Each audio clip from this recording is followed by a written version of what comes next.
What episode is this? 17. Episode 17. We're doing back to back, so we're not scroungy. We have the same clothes on from about 5 minutes ago where we recorded the last podcast. We're trying to do double so we can get the content out to you quicker. Nilo is going to be on the ball posting them.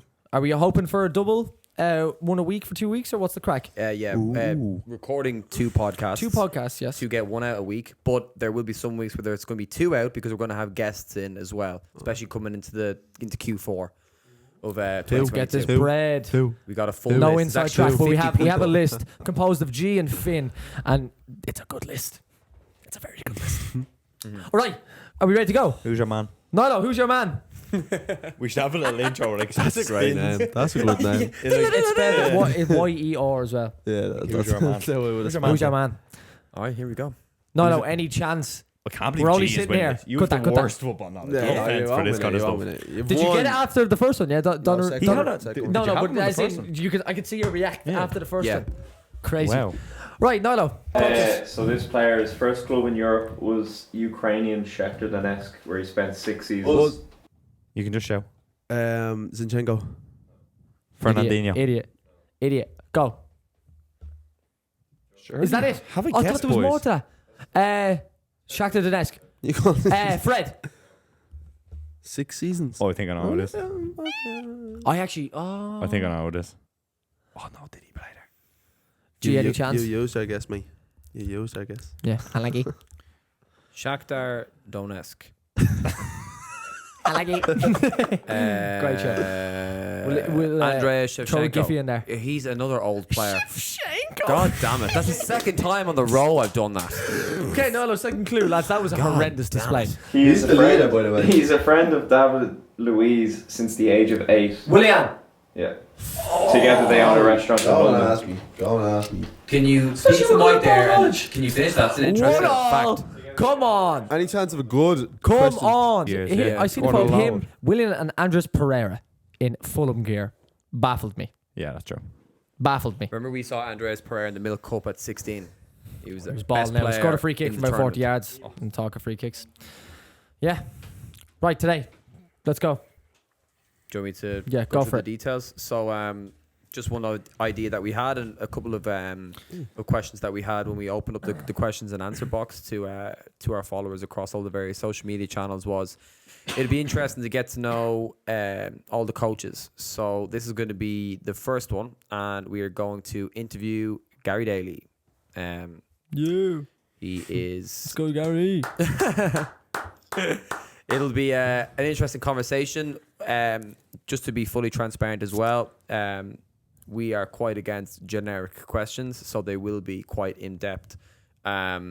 Except for the start, which I think you want to go I'm through. gonna get stitched up here. Background, is that correct? I'm gonna try to be as transparent as I can. I Yeah, suppose. let's kick it off. Let's not unzip me here. As opposed to like getting into real detailed questions straight away, give us a background. So a general overview of where you grew up, school, college, education, your general current life. Where Just it in started. general. Go for it, man. So obviously my name is Gary, as you would have guessed, Gary Daly, for the surname. It feels weird talking to you on the camera at the same time. Talk to me.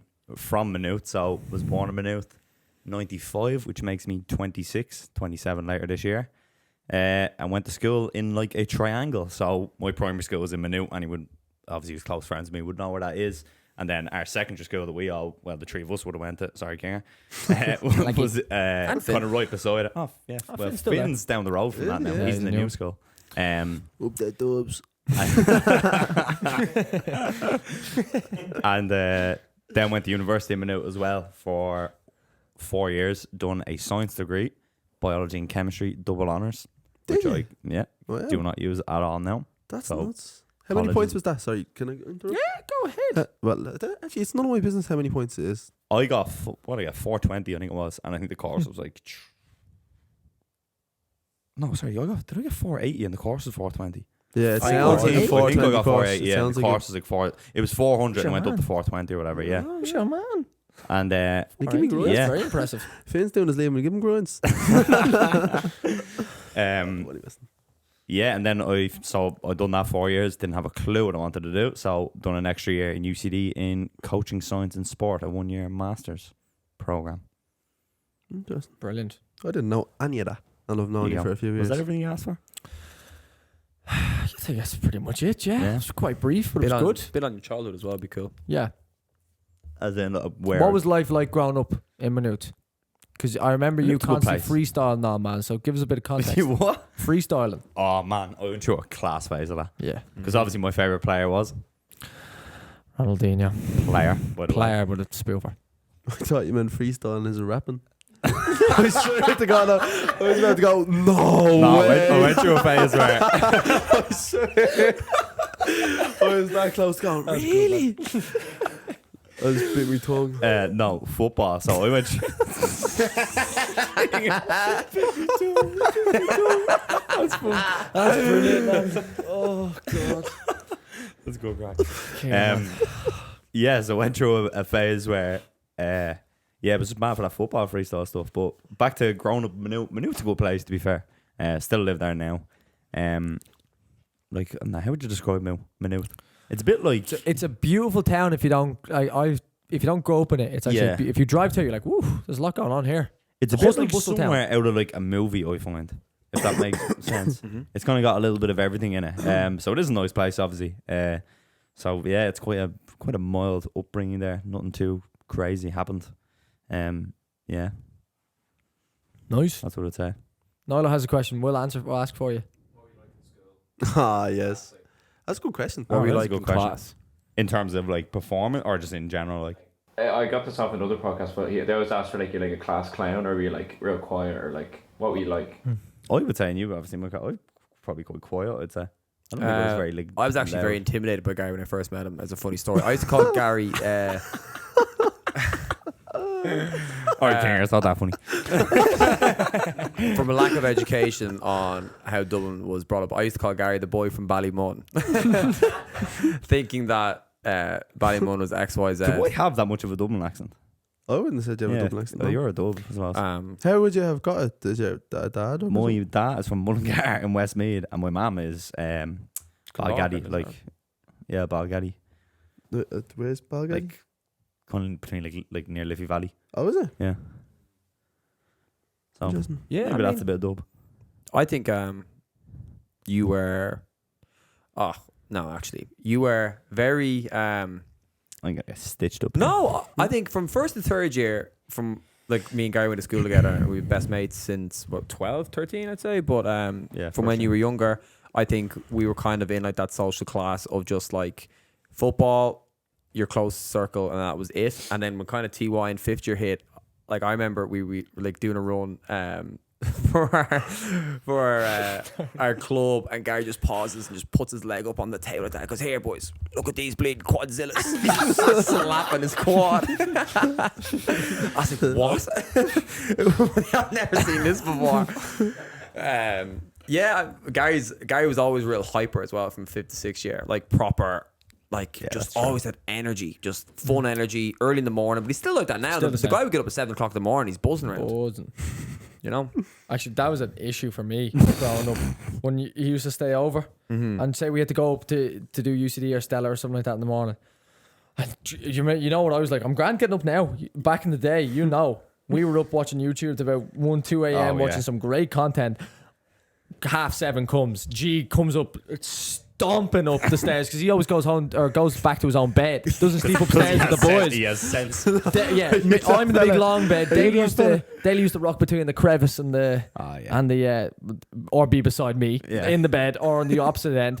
And Daly would just go, right, let's get up and just be buzzing. And here, slim sleeping is becoming a common thing. I was dozed. I was like, oh, Daly, shut up, man. Shut up. Yeah, full of energy. Still are. Can you talk to us a little bit about how you started in football and where you finished in football? So playing wise, I was a one club man. Yeah. So started in Maynooth. Jeez, anyone who knows Maynooth, we actually used to play. Would you play Maynooth when we played in the Harbour Field? Mm-hmm. Like that used to be like the pitch, the main kind of pitch, and then obviously Dublin Road. For anyone obviously who knows Maynooth, it's now where I live, the estate that's there. Mm-hmm. Yeah, played the whole way up. That's mad that you live there now. I forgot Yeah, that. like That's where on the Dublin kind of where Road. that estate It's a bit is strange. built. Some bangers Or in like, there. sorry, no, it's like the estate beside it, but yeah. Yeah, and then just played the whole way up with Maynooth. then we would have played together from. We skipped the gap, so we done 15s. So we played up to 15s. We skipped it. Remember, everyone jumped the year, so we skipped 16s, and then 17s. We put our like 2 teams. Well, not we. The club put our 2 teams together, and we had like then we kind of just made one team because when people get that age, a lot of people tend to drop out. And we done 17s, 18s, and then went into senior football again with Minute, who it's a good setup to be fair. Like when it was really on the up to be fair when I started playing, and I finished up then senior football 2020 like August when the season like resumed and we finished it and all that, and I finished up playing then and I've coached then since. But in terms of playing wise, probably my favourite time of playing football, I went through a real good spell where senior football when you first get into it is actually quite tough to adapt to, and I remember there was one game my first year when I was playing senior football, I was like 17, 18, where I had a mare.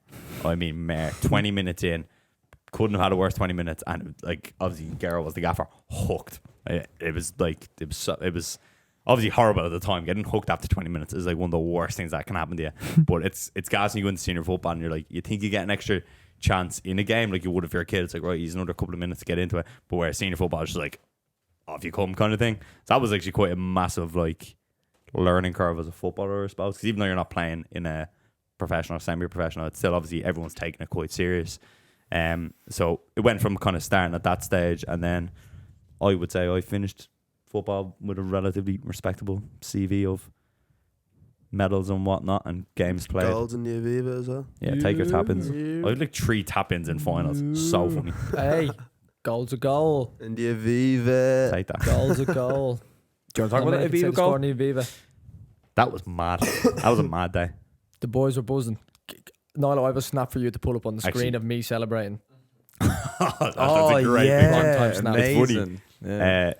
Obviously that game like was mad anyway. So it was would have been the Intermediate Cup final 2018 or 19? 2018 I think. Had to take it home, yeah.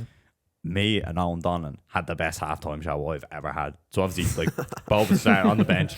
First 45 minutes, everyone obviously goes in, and around the EV, it's like absolutely weird zing and pause around there. And me and Owen Donlan, there was a stage where everything we connected, it was just like sweet on the ground or straight to feet, and I was like, wow, this is outrageous. And then I would have come on 60th minute maybe, and then what happened, we equalised. We were 1-0 down right to the death. We equalised literally in extra time to bring it, or in injury time in the 90 to bring it to extra time, and then we won like 4-1 in the end. But yeah, Mike, was mine the 4th or the 3rd goal? 3rd, I think. No, it was the 4th, because we scored the 2nd, and then we scored the 3rd straight after with like a quick free kick. It came over. And then mine was the 4th, we like broke, and then balls dropped in the box. And it's just actually a funny story. I like ran across, so it was like coming from the right side of the pitch. I went to open my body with my left foot, ball like catches my heel, like rolls, hits my right, and stops in front of me. And the keeper dives because he thinks I'm connected with the ball, and I just like roll that in after that. So funny. That's a proper Aviva goal. stop. Sonny Walters. Take the tap in. So Still disappointed with the celebration though. Your celebration. You should man, have I was top off. so tired. Boom. I was on the Dash pitch it. 25 minutes. That's the biggest pitch I've ever stood on. So tired. That's crazy. You started to ask me a question, or I was going on a tangent on something there. Sorry, actually, this is actually now I know what it is. So my actual best spell of playing football, I would say, was like right in the kind of would have been the middle. The kind of COVID year 2020 was a bit of a write-off because it was just obviously a bad year. The year before that, I'd say the 18 months before that, so end of 2018 into like fall of 2019, went through a phase playing where, I know you'll really relate to this as well from when you played, where you take everything real serious, where you're like, obviously you're training and whatnot, even my nutrition and all, I was real dead mad serious into that in the gym and all that kind of stuff. And you nearly find that can go against you sometimes. You're like too probably wound up for games and things like that. And I went through a phase where I kind of like laid off myself because whatever, I think it was like finishing off college, I was doing my master around the time. And when I like took a step back in terms of that intensity and relaxed a bit more, I was playing way better. So it's like you're so much more relaxed on the pitch, and it was so much more enjoyable. You actually you felt more free, I suppose, on the pitch. It was more like a flow state rather than it being so, I don't know. Now, when you see that, you can understand how impressive some pros are, where they're so dedicated for like 18, 20 years of an actual career.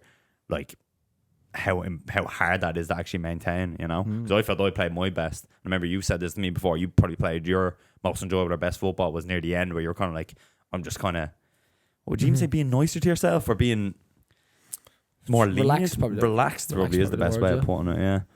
Yeah. Yeah, very nice. Interesting, man. That was a good synopsis. Yeah. Nice. Good, very good career. You're underdoing it. Very good. One club man. Very good senior career for playing at one club consistently. I don't think you could have done much more. Congratulations. Yeah, honestly, it's a Do you miss amazing it? achievement. Do you miss it? Playing? Playing, yeah. I think you miss just playing games, but I don't really miss things like trainings and all. Like some trainings wouldn't be great and you'd be fuming after that and different things like that. So not really. I think in your head you'd like to just go play a game, but you know if you went and played a game now you'd be all over the place and that would annoy you and all that. So I thought I'd miss it more, honestly, but yeah, no, I don't really get that mad itch to go and play. Like, you know? Will we start with the more intricate questions? Intricate questions? Mm-hmm. I'm not, Do you I'm wanna not kick it well, off? man. Yeah, because it's football related. So, what was the deciding factors, like the trigger to stop playing? Was there one moment, or was it more so just that I'm getting up there? Everyone was slagged me saying I quit when I was 22, but I was like 24 or something like that. But I wouldn't say one moment. I think it's more you kind of get to a stage, and it happens at different ages and at different stages of people's lives, where I had a lot of things pulling me in different directions from a coaching point of view and obviously a playing. So obviously we had this kind of going. I was coaching, I would have been coaching UC at the time, the underage, so it would have been 13s, and then I was playing. And like for anyone who plays Leinster Senior League, you're committing essentially 3 days to that. But then sometimes your games have flipped between Fridays and Sundays. We played home games on Friday, and some would be Sundays. And then if you might play Saturday team, and all of a sudden you're juggling everything else kind of around it. And it kind of got to a stage where I was like, well, I'm probably much better coach than I'm a player. And I'm like moving the coaching around to facilitate the playing, because obviously it's a lot easier for me to, right, you cover my session today than it is for me to like miss a whole team game or whatever with a club, because you end up out with the team, then you're not playing. You're kind of like, well, it's a bit of a pain. That was really the main thing I'd say. Yeah, I wanted to prioritize coaching, and I was just getting dragged around too many different ways. And I think I remember you saying something similar to that around that time, where it was like, I don't know where you must have read it or seen it somewhere, where it was like you can only focus on X amount of things, like, and give enough of your attention to it. Whereas if you focus on 7 or 8 things, you're kind of like, it's like a jack of all trades, master of none kind of thing, you know. And on top of that, I don't want to add another question to it, but you're also in a long-term relationship as well, so that requires a lot of time, Commitment. Of course, and it should do. So like that probably doesn't help in terms of trying to balance everything. So that is a massive factor that you probably have to pay into, outside of literally coaching and football. Yeah, That's a huge commitment in itself. yeah, but I think it's a weird one, because like any relationship, and whether it's obviously like a friendship or whatnot, or an actual relationship with a partner, it's, how would you say, being Careful. honest and Yeah. No, cut that. walking on ice. No, anything is, it's, and this is so important for any kind of relationship anyone has. It's just actual setting your stall out, being honest with what you do and what you want to do and where you want to go, and how that other person can help you with that. And that's honestly how I found in my relationship with friends as well as with my partner, and that it's like, it's just communication really, and having someone who's there for you. And I've actually found having a partner is really, really good in that. It's great that she's not into football like I find sometimes, because football, from all of us now from coaching, can get you pretty high strung after bad results and bad whatever it is. And it's sometimes great to go home to someone and they're just like, it's so irrelevant to them, and you're kind of like, yeah, sometimes it isn't that big of a deal. It's just a game, you know. Yeah, it's beautiful. But I would say communication's massive with that, and it filters into friendships as well, where you're thinking about how like you help, or sorry, you want to spend time with them, but obviously you're getting dragged different ways with different commitments, and it's like sometimes you're like, oh, I don't know, like, does my mate think I don't like him because I haven't seen him in X amount of time? But you do obviously want to see him, but And sometimes, then if it's a proper you know, relationship, they should understand as well. yeah, Because I think that's kind of the negative side of coaching, where people who don't coach don't sometimes get why you do it, if that makes sense. It's a bit like that. what you mean you're coaching in the morning? Yeah. You're not even playing, man. You're coaching. Yeah. And Come like, on. yeah, and you like, it's how would you say? I'm not looking at my phone, by the way. I'm pulling up my You're questions. so rude, man. Sorry. So I You're so had a- rude. rude. Freaked. yeah, Sorry. But yeah, so like King was saying there, like people who haven't been really invested in football, even some people like who play obviously be the same as us as coaches, where you're so into it and people sometimes don't get that. And then when you miss so much with coaching, you forget things you shouldn't. In terms of like friendships and all, someone's birthday, someone this, I can't make that, I have this, and it's hard then balancing that. We're known when you spend that time with your friends or then people, you want them to make sure that they actually understand how much they matter to you, even though you don't see them all the time. It's more quality over quantity, because coaching's that's probably the big negative, I would say. One of the negatives of coaching is you're kind of here, there, and everywhere. And sometimes even when you're in a room with someone, you're not really in the room with somebody, because like I could be sitting there having a coffee with Gaz, meeting them after a long time, having a chat, and I could be thinking about something in a coaching mindset where I'm thinking about tomorrow or the day after, and then you're not in the moment, and you kind of that's probably one of the toughest challenges, I would say, in terms of balance with your coaching life and personal life with that. Yeah, Mhm. beautiful. Well said. Just don't coach. Yeah, well Way played. too, Yeah, don't way do too what we stressful. do. Don't do a thing we Morgan's do. losing his hair. We're going grey. Yeah, I'm faded and flourishing. all. Your Flourish. question, Kinger. Log on, you go. So that means it I'm doesn't have one. I'm going to throw a non-football one at you. Oh, Yeah, too much about football, though, Jump come in ones. You can ask This life fella's going to questions, ask me a mad question. No more when or in what situations do you doubt yourself? Ooh. Don't. He's gonna. The cogs are going. The same as last week. They're going. I'm just talking to fill the space. Daly answer the question Let them pronto. go, Daly. Let That is a the tough cogs question to go. think about, though. To think about on the spot. When do I self-doubt? Is that Yeah. what you kind of mean? Yeah, definitely. In what scenarios? I'll answer it the first thing that comes to mind is a football kind of scenario. Ooh.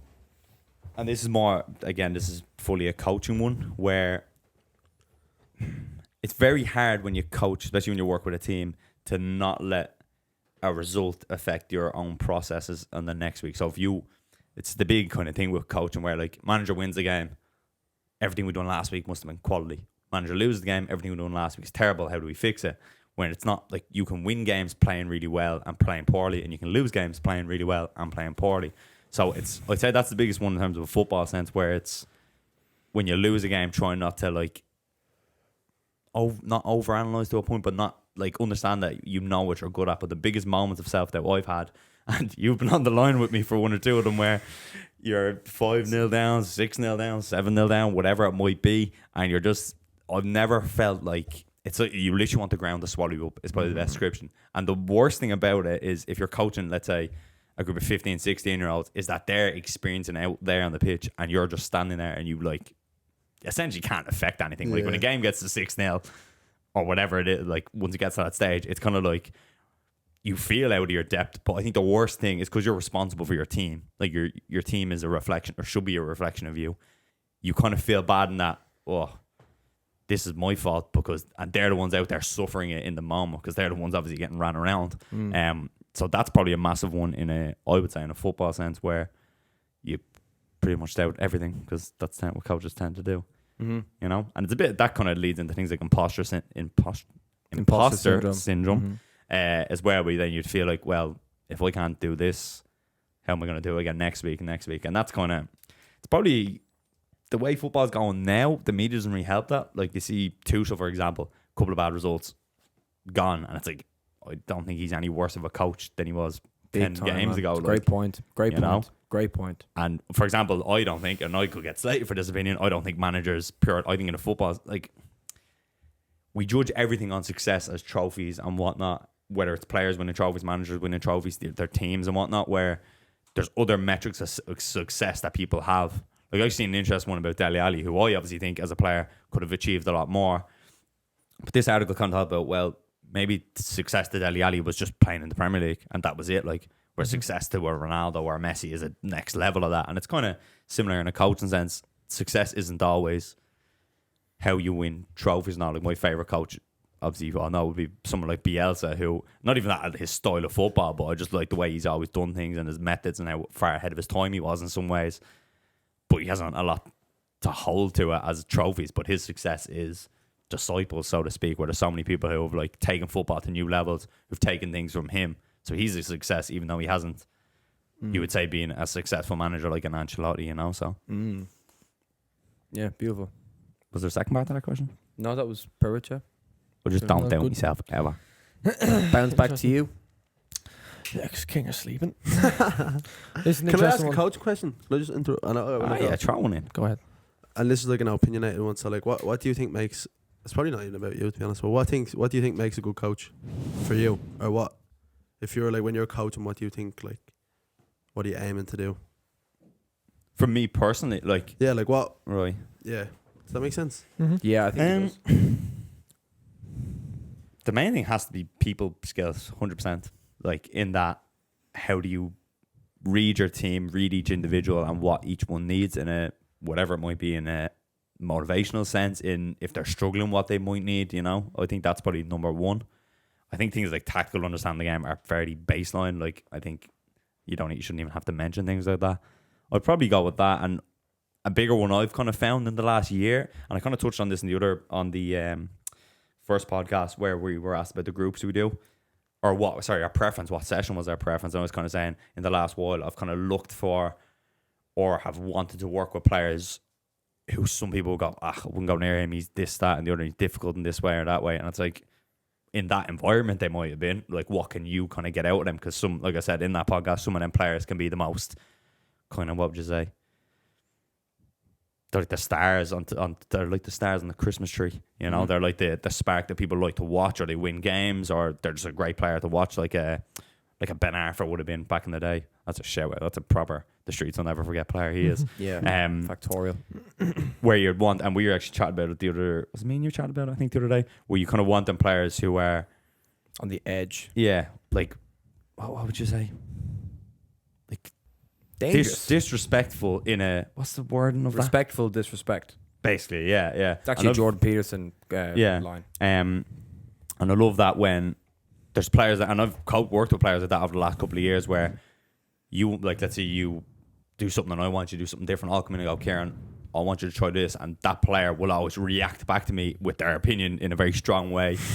And you can take that one way as in, no, come here to me, I know this, that, and the other. Or you try to disarm that, and they get them to your side to see, well, I understand what you're trying to say, but here's the way I see it, and you kind of work that conversation.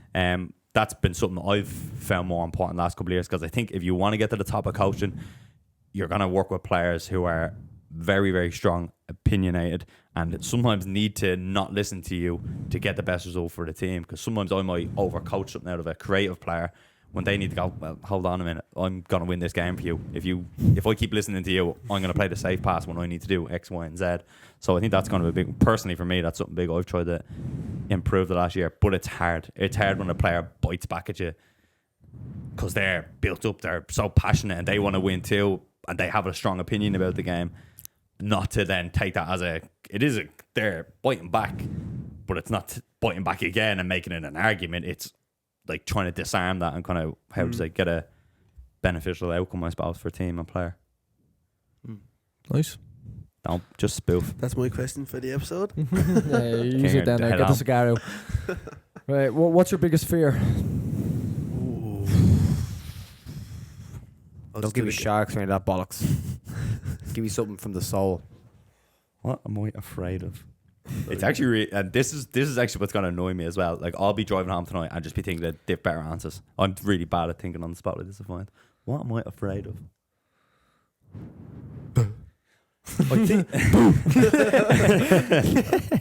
spoilers, obviously, but I think this kind of comes back to what I was saying about the challenge of coaching, where you're always being dragged here and everywhere. I think I'm afraid of that. Like, I'll miss key things in people's lives who I care about, or maybe I think I'm more afraid that people won't.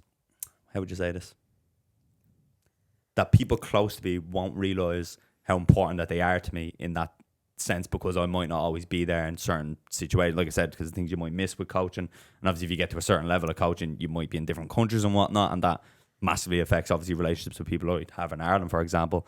So I think that's probably my biggest fear, and it's quite a hard thing to do, is to actually really open up to someone and say how much they mean to you, I would say. So yeah, I'd say that missing things like that, or people not realizing how much they actually mean to me. Mm-hmm. That's beautiful. So And you spoilers. FOMO. Basically, Oh, yeah. yeah. Emotional FOMO. Yeah, I know you do. I have know you do. crippling FOMO. I feel that too, man. Yeah, Yeah, like even feel myself tearing up nearly at that stage. it's yeah, no, that's a big one. Yeah, 100%. Who is your biggest influence that the public can also get impact from? So what I mean by that is, you could say your ma, your dad, Okay, yeah. or your dog, or your missus, but you know the public don't have access to them. So who are your biggest influences that the public have access to as well? I think I don't know my answer for this. I think a big one for me anyway, and it kind of would have been just into college, first maybe second year college when I was in Maynooth. Would have been kind of, I'm kind of torn between two here. No, I'll go with the one I want. You can name two. No, I'll go with the one. And we'll stick it to that. So Jordan Peterson would be quite a big one. Me and you actually went to see him speak the other day when he was in Dublin. And a big reason for that was I was kind of someone who, and my missus kind of helped with this as well. So it's these kind of two things happen at the same time. But obviously she's not public access for everyone else. So it's Looking for you. I like to think so, man. Oh my god. Cut that. Walking on the ice. Doesn't have a blog about the daily bits. The daily bits. So back to that. Wait, sorry, Gary. Who's Jordan Peterson? Just I'm not too sure. he's I like- actually yeah. never heard Like, of him. Never heard Jordan You under a Peterson? rock, No, eh? straight away. Never. I think Straight away. That's the clinical- first time. I only heard it. You said mentioned him earlier today. Yeah, Was. Everywhere Sunday. clinical Weird. psychologist basically. He's a It's clinical probably- yeah. psychologist by trade. Yeah, and he's Yeah. kind of he started just releasing lectures and all. He has done it for years online, and he has 2 books. I've read both of them, and like one of his first book is called 12 Rules for Life, and it's kind of like each chapter is like essentially a rule where it's like how would you even describe them? Like life principles or life Yeah, he said Yeah. there are Values. principles on Sunday. yeah, Mm. and like one of them would be, I don't know. I can't even think of them off the top of my head. I read the big book. Don't gonna most say, inspiring Julia. bloke I've ever known. Yeah. Well, I'll tell you. One of them is don't let your kids do things that will make you dislike them. Yeah, like Oh. and there's like a lot of meaning obviously behind the things or behind each chapter then.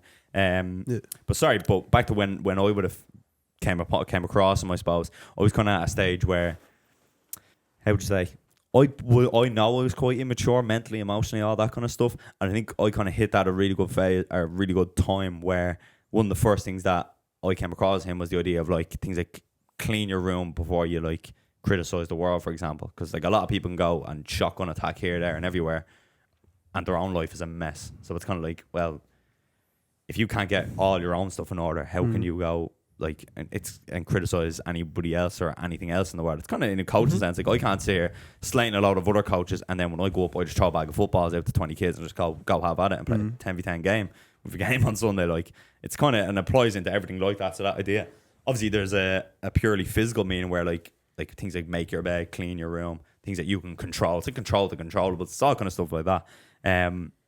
So I would say that, and that kind of spiraled into other like life lessons, and that probably matured me up and made me, well, maybe not mature me up fully, but maybe try to be way more responsible, I suppose. I think that was a big one at that time. Mm-hmm. Yeah, very interesting guy. Very life changing for me as well. What was he like live? Really good. It was kind of like kind of his old stuff, literally like his books, which was good. Like there's obviously some bits where he gets real, like, how would you say, not even philosophical. What would you say?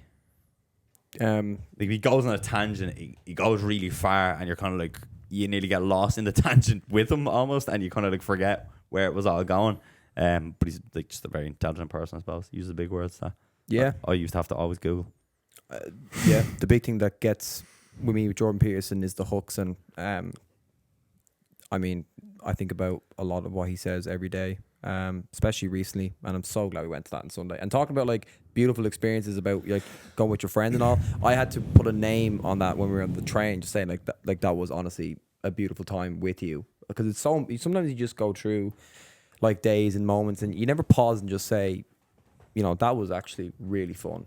And I'm really glad I had that time with you. But a big thing with Jordan Peterson is just a zero naive mentality. So, for example, one of the things is that like a lot of things in regards to like, and even if you're looking at footballers too, like Ronaldo, people are saying, oh, like he's too hard in the dressing room and, you know, he's causing a ruckus and he needs to be nicer. I mean, people have no idea what these people are like. Like, proper people are dangerous people. And one thing that he says is that like, you need to be a dangerous person, but have it under voluntary control. No naivety around the world in that sense, where like soft men or soft women are good people. That's not the case at all. And just really kind of honing in on core values. I think a big thing with Jordan Peterson, and in regards to when he speaks, it sinks into your bones very quickly as something as, Jesus, I've never heard it like this before. Like it speaks to you as like a higher. There's a great saying for that, like point you just made there, the whole about being dangerous and whatnot, where it's like it's better to be a warrior in a garden than a gardener in a war kind of thing, where it's like you should be this formidable thing basically, and use it for good, control it. Nice, man. Interesting. Yeah, I think you need I more input. literally started listening to him today. Literally. Did you? Yes, today. Literally. Would you believe? Cycles, man. Yeah, started listening today. Well, Cristiano Imposter Ronaldo syndrome? only I thought it started was very listening to interesting. him 4 months ago. Because Look at him now. yeah, because of a personal tragedy. But after a 2-hour conversation, he considered him a friend and a lifelong teacher in that sense. Really? Yeah, I mean, They met up in Manchester, if you didn't know that. No, I didn't. He before he came to Dublin, he went to Manchester. There was a photo. Do you see that? He went around and he met with him after. Is he huge? He's Oh, he's obviously massive. huge, He's yeah. huge. John He's huge. Pearson, he's very controversial to what I would consider people who just don't understand what the message that he's trying to actually send of responsibility. Similar to Gary V, people see clips of him on like TikTok and stuff, and they just see it for a blank 59 seconds, and then they just make all judgments off that. It's more like which is, people pick one thing about somebody that they disagree and go, well, I don't like. Yeah, I you don't like want everything this. they're doing. Ridiculous, Gary. Yeah. 100%. Like, I probably disagree with, like, for example, even me and you would disagree on a lot of things, I would say. And Celtic and Brighton. we're still, Oh, don't no. bring that back. Don't bring that back. But, yeah, it's kind of just, that's the big thing where some people find a public figure, you could just find one thing that they say that you don't like, and people will just like, no, not for me. It's like, Cancel culture, man. relax. Be very careful, yeah. That's Yeah, a big not thing about arming can't your cancel me. words, arming how articulate you are, and being prepared to go to war with people with speech is really important. You're going to get your life changed, honestly. Do you have another question? I do. It's gonna get you, man. You ready? Do I need the tissues for this one? It depends which way you spin it, man. It could be funny or it could be very deep. You choose, man. You choose. And it's 1, 2, 3, 4, 5, 6. 6 words and a question mark. You ready? What keeps you awake at night?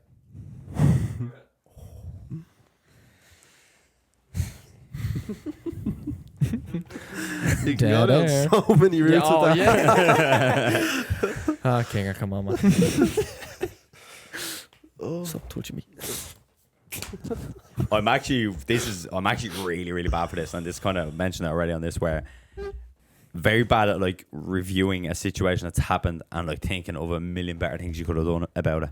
Like I will for the answers I give to this. So, but I think that's probably a big one, and that happens probably way too frequently. In that, like something I'm kind of weird where like something could annoy me about a session I done tonight, and like I'll be really tired, get into bed, go to sleep, and then that would just pop in your head and go, why'd you do that? Why didn't you do it? And I'm like, oh, here, you joke me. And it's so hard to switch off from that. I'd probably say that's the biggest thing, because that probably happens way more than it should, to be honest. I do think that happens to a lot of people, though. Yeah. People at night, it's like the one time where you're Yeah. black room, still something. It's very, very, very seldom something I think that's positive will because come into your head. I think it's because I'm so Let me busy. tell you that. Look, when you're so busy, That's and not you're on the me, go, so, and you just stop obviously because like you have to stop to sleep. So you could be going like you could go work straight to coach and straight here do this, straight back home, get to bed. It's the only time you stopped in the day, and then you just start thinking loads of things. So I suppose that's probably one thing. Yeah, Mm-hmm. I'm a bit, but like anyone who knows me knows I'm terrible when I'm bored. Like I Horrendous. cannot sit still. I'm surprised you're My still housemates. sitting still here. To be honest. Yeah. Oh man, I watched the first Fidgeting, episode back. And I'm fidgeting. like this, Yeah. Fidget spinner. basically. Yeah. So Should get you one of them actually. Keep you occupied. yeah, no, I'd say that I'm Couples. terrible at being bored Being or bored. just not doing something. With the thoughts I know you're saying, like you could describe, say for example, the context you gave of something maybe not even done wrong, but you thought you could have done better in a coaching session. Do you find it's ever like a negative? So like it's really detrimental and it's like getting you down. Or The is it- actual like whatever the thought might be. Oh, It could okay, be right. anything. It could be an action. It could be anything. But did you ever find it's like, oof, this actually hit me pretty bad here? just annoys me. I'm quite, well, I would say some people maybe would correct it who know me better that emotionally I find I'm quite like level. Like I very rarely go like get really like I rarely get really thick in a mood and I just can't talk to people. Factorial. But I can obviously Pretty straight arrow. yeah, like I don't fluctuate a lot with my moods in that sense. Like I could have a terrible start to a morning and it's done by the afternoon. You know, kind of I can't things don't roll on for me. I find so the thing, like I said, something like that is really bothering me. It'll frustrate me, and then I'll go into whatever my next thing is for the day, and it will be like gone. Like something could annoy me at work today, and by the time we got on the pitch and salvage, that's not affecting my mood anymore. And that's kind of really important if you coach in that a lot of people now obviously volunteer or get paid little to nothing, where you have a job that can put you in a mood and you go to coach a group of kids and all of a sudden you're taking out frustrations on them that isn't actually at them, it's at whatever's happened before. So maybe that's kind of a subconscious reason why I'm like that. I don't know, but you can correct me. You've obviously lived with me. I would say I'm quite like not phased very often emotionally by things that happen. Good or Straight bad. arrow. Good or I bad. think there's been times where we've been, not me and you personally, but I've been involved in conflicts, even just in friend groups and stuff. And I think you are always a very calm, assertive voice. Someone who, again, like arming yourself with words, that could be a subconscious thing with the Jordan Pierce thing, but very precise and particular with what words you choose and when they are said is a big thing. And yeah, I think that's a big part of your personality. Which is a really interesting thing. I think you're very, as a person, as Morgan said, a straight arrow, but at the same time, very regulated. Regulate is a good word. Derek used that described me before. Yeah, That's a good way of very, putting it. very regulated. I think you get a lot of respect for that. I know even like taking Dara as an example or any other friends, or anybody in our group, I think knowing that you have somebody as a friend to lean on that is very no bullshit, very assertive, not in an aggressive way. I'm talking about somebody who will be very calmly be able to articulate what they think and what is right in a situation is very important. And you know, I think we're all very lucky to have you in that sense. This guy. Not a lot of people Good have that in therapy. their friend group, man. Very true. Mm-hmm. Very true. Very true. I think A good pillar, man. we We all love you, is what we're trying to say. Thanks. I love you all too, especially you, Karen. I have a question, right? I think probably the last question is it? I'd say. I should have quick fire some at me. I'm desperate at quick fire now. Quickfire would be I funny. love you. We should have done that. Yeah. No, we will. We might. Go. Alright, So go. I let's have a see how long this question. takes. What is personally the best thing you've done for positive change? That's a good question. For Well, me or any? I mean, what comes to your mind when I say that? It could be, I don't know, a habit, a practice, a change of mindset. It could be an opinion. Reading. I used to be a little, insert bad word here, who just thought I was class because I was like, I don't read. Why would I read books? Like I was a bit like that when I was younger. And then, geez, when did I start reading? College, kind of halfway through college, I'd say. And I've gotten to a stage now where I bleeding fly through books. I've just have bookshelves and all in the gaff now. I'd say that probably is like the first answer that kind of came to my head when you said like a habit or something where I like get to a stage now where if I don't read like 10, 15 pages a day, like that actually annoys me. Yeah, I would say that's probably one of the best things you can ever do. And you'll find when you first do it, you're terrible at it because it's a skill like anything else. Like I remember the first time I'd read 2 pages of a tiny little book, or obviously the spacing will be big in it, so it's not like a hard book to read, so to speak. But you're just like 2 minutes in and you're like dozing, half asleep, and you can't concentrate. And then you get to a stage where like you can do 25 pages in half an hour just sitting there. Like, so it is very frustrating when you first start, but if you kind of stick with it, after 2 or 3 months, you're like consuming knowledge for days. You know, I'd say reading is a massive, massive thing anybody can do, because anybody can do it. There's so many different ways to read. Even if you do audiobooks, obviously we're listening.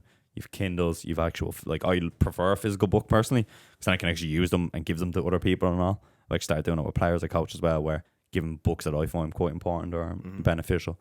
Yeah, you said that in the first podcast as well, and a big thing for listeners. Read what you love until you love to read. Oh, that's not my quote. It's a Naval Ravikant quote, but I'm going to steal it. You should have just took it and ran with it. The man. best coaches are I love thieves. books. Took it and ran. Yeah, that's good. Yeah, I think that's... I'm going to start getting into it. That's sure. I was only talking to Daly about it today. We've got loads of books on the Got way. loads of books on the tick. I don't read at all. At all. That reading. I can't remember the last thing I read. I like other than like an article. Don't or like a something. wimpy kid or something. Yeah, I can't remember. I don't think I've ever read a book. Someone said something very interesting about reading. I've never met a successful person or somebody I admire who doesn't read. And I was like, Jesus Christ, that's correct. Yeah. Input. And as we said about arming yourself articulately with your words is very important. And all the best things ever done have been in books. And again, I was listening to a Jordan Peterson podcast today, and one thing he said is that, you know, and this is about scale and even about business. Like, for example, he can record a 2-hour podcast, be watched by 2 million people. But to get 2 million buys of a book, it would take him 2 years. But the big thing is there is no greater way to articulate thoughts and to think than writing. Yeah. Mm-hmm. And that's where the value is. Actually, something on what you just kind of made me think of it there, kind of rolled out. This kind of comes back to a bit of a fear thing, I think, as well, where I've gotten to a stage where it's kind of like, you know, when you feel like you're standing, because the world's so fast and you see everything on social media when everyone's doing this, that, and the other and getting better, and you're kind of like, if I don't do something, I'm standing still. And then this kind of, everything kind of for me comes back to the coaching perspective, where it's like, I would feel less prepared, I suppose, or less ready to improve my players if I wasn't constantly reading and getting better. And because how can you preach players to go and practice things at home and get better and you're not doing it yourself? So that's like that would kind of couple into the whole fear thing as well, where kind of always have to be at it. That's actually something I'm terrible at, is like if I miss it, I'm not as bad maybe now, but if I like miss a day of reading, like that will kind of annoy me, and I'll eat on myself a little bit over stuff like that. Standards. You're right. You're dead right. It's a good way of describing it. Right, I think we should bang out 2 or 3 quick fires. Right. Favorite colour. These. Favorite colour. Oh, Jesus. Red. Don't know why. Terrible. You know, Messi or Ronaldo? Ronaldo. Haaland or Mbappe? I'm giving a 30-second explanation Okay, for this. go. Okay. I'm sorry. Quick fire. Quick fire. So I'm absolutely changing the goalposts here. Football mentality is what separates Ravel Morrison from Ronaldo, basically. Ravel Morrison has all the talent. You have so many different players like that. Ronaldo's mentality, different level, and that's why he's the best ever. Sorry, Messi fans. Favorite holiday destination? That's a terrible show. Greece. Show. The islands of Greece. Favorite type of shoe? Big brand. Yes. One answer here. Nike. Look across the room. I got more detail than Look just across the room. Every single member. Come on. Every single more member. detail than Nike. Like what? Oh man, They just know brands. I like his Okay. music. He goes, I like that. I Don't like like that. That looks class. That sounds lethal. That's it. Basically, yeah. Don't be asking me things like that. Haaland or Mbappe? It's only one answer. Haaland. Yes. I would have been Mbappe a year ago, but Haaland. Freak.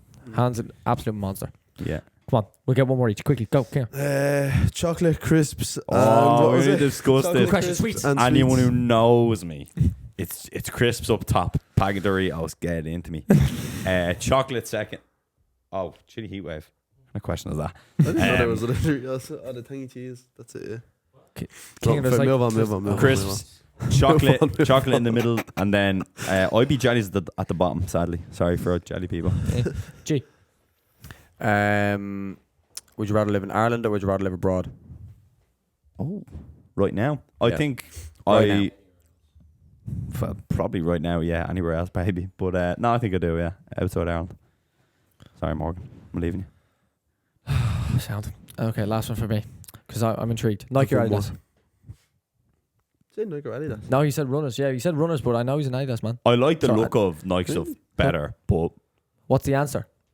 like my favorite runners are an Adidas pair I have because they're really comfy. No, what is the answer? Nike or Nike. Adidas? I'm not Nike. talking about runners. What is the answer? Nike.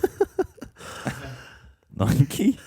You're giving into his daggers. That's what I'm saying. Make an opinion. This is about you, not me. Nike. But give the right answer. Morgan, Nike. Nike, give us free stuff. Please. If, No, I if, like the look of Nike. to be if fair. you were to be an animal, what animal would you be? Good question. Oh, Good question. And wolf. why? And why? A wolf. Why? Hunting in packs to be classic. Look at the boys. Squad, Imagine yeah. all 6 of us as wolves. Actually, no, or an absolute chilled out dog, just chilling, snoozing. Yeah, the lads. What breed? Dog? What breed would I be? What breed? That's actually a question to have. What breed dog are you? Shih Tzu. Are you joking me? I'm definitely a beagle. A beagle. Kinger is a Beagle. Bernese mountain dog, 100%. In the morning, I you're don't like a even Jack know what Russell that man. A blind Jack Russell. Jack Russell's a good shout. Yeah, Yeah, Jack Russell's a I'd good say shout. Jack Russell. Yeah. Early riser or night owl? Yeah. I'm kind of more of a night now. I would say, like, I tend to Crazy. Be, yeah. I I'm a bit thought both, to be fair. I thought the opposite, Oh, and then no, I sorry, get these sorry. TikTok Sorry. messages at 1:45 in the morning. I'm like, Yes. why is he? No, up? that's late. Yeah, no, Why I'm is he up? because a night owl is like 2 or 3 in the morning. I wouldn't be at that. I'd be early riser. Favourite sport outside football? Yeah, good Favorite question. sport Oh, outside Last yeah. one from Nilo. Nilo Finn, give one. Nilo's one is a good one. Favorite sport outside of football? Finn's panicking.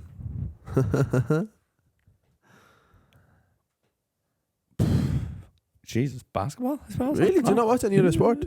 Not really. Like, rugby, hurling now. Yeah, you enjoy basketball. Basketball, yeah, probably would be. There's a bit of a basketball Some culture. point. What Yeah. other sports are there? I can't remember. Golf, Golf. no. Golf. Tennis, no. Tell you Golf what, for me, boxing, some no. facilitator. For basketball. Look at rebounds now, like Rodman. Yeah. Get that hole out, The pin and 5'8" spin. Rodman. Right, Finn. Who's going to win the World Cup? Who's going to win the World Great Cup? question. Ooh. Who's going to win the World Cup? Good question. Brazil. Audacious That's a bit of a show. shout, yeah, I don't know. Audacious show. I couldn't They're go. a sick team though, to be fair. On paper. Yeah. Yeah, We'll on see. paper, yeah. We'll see. Neymar torn up. Right, Daly, you're a legend, man. That was a pleasure. Good answers. I enjoyed Good that, yeah. description. Apart from the dead air every about 5 seconds, but Yeah. other than that was really good. That was and you're a incredibly- great man. Incredibly stressful at times. It's Don't worry so about it, hard man. to think of answers on the spot. Big time. You're a beautiful human. Hope Well I was done. as honest as can be. Shout out to Mary and Tommy. Legends of You- the game. Mm. G. Yeah, no, you're my best friend, so it's actually pretty cool to sit here and ask these questions. I'm really My best happy. How do you feel the podcast is back? I'm really happy. Throw on me. Honestly. Big Is it deal. time to King, you outroed the last one, but you say something to Daly that's nice. That tops me and G's. No. I don't know him as long as I know you, but I'm glad I do know him, yeah. That's a nice way of putting That it. is a nice way of Simple, putting it. but it's That was a little bit cute. glad I know him, yeah. Right, Daly, congratulations on a fantastic first coach's interview. Coach's interview. What am I saying? What time is it? Like 11:30, 12. 12. It's not late when we had to do a double. Finn, you're next. Oh. Finn's next. Get a child's perspective. I feel disrespectful saying child, but you probably are, aren't you? 16. You classifying that as a child? Teen. It is what is Yeah, teen? it It's is. a teenager, but child. But Finn, you're very mature. Fair play to you. Okay, we're out. Episode 17. Let's go. Bye.